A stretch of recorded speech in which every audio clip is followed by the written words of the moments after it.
Brought to you by V-Guard. મત મેળવવાની લાહીમાં કેટલીકવાર સમાજમાં વૈમનસ્ય ફેલાય તેવા પ્રયાસો થતા હોય છે અને કંઈક આવો જ એક પ્રયાસ રાજકોટમાં થયો છે। એ દ્રશ્યો પણ આપને બતાવવા છે। ટીવી સ્ક્રીન પર આ દ્રશ્યો આપ જોઈ શકો છો, જેમાં રાજકોટમાં લેવા અને કડવા પાટીદારો વચ્ચે ઝેર ફેલાવતી પત્રિકા વાયરલ થઈ, જે બાદ ક્રાઇમ બ્રાન્ચે કાર્યવાહી કરી અને 4 પાટીદાર યુવકોની અટકાયત કરી।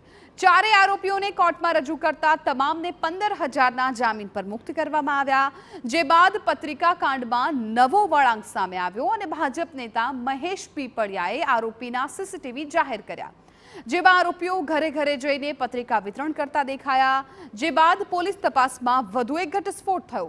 તપાસમાં પરેશ ધાનાણીના ભાઈ શરદ ધાનાણીનું નામ ખુલ્યું, જે મામલે પોલીસ શરદ ધાનાણીની પૂછપરછ કરી શકે છે।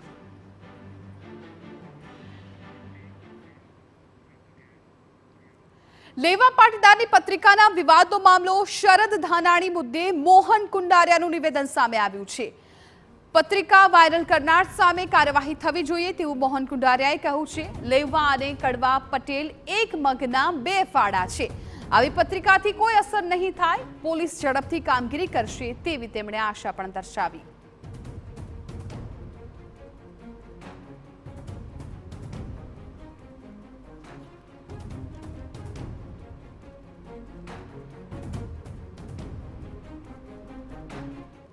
ખાસ કરીને બે પાટીદાર સમાજ એક જ છે, એક જ મગની 2 ફાડ છે અને ગઈકાલે એને શક્તિ પણ બતાવી હતી। આના ઉપરથી બે સમાજમાં આ પત્રિકાના કારણે કોઈ ધૃણા પેદા થાય એવું મને લાગતું નથી, પણ જે લોકોએ હિન કૃત્ય કર્યું છે એના ઉપર એક્શન લેવા જોઈએ। Brought to you by V-Guard.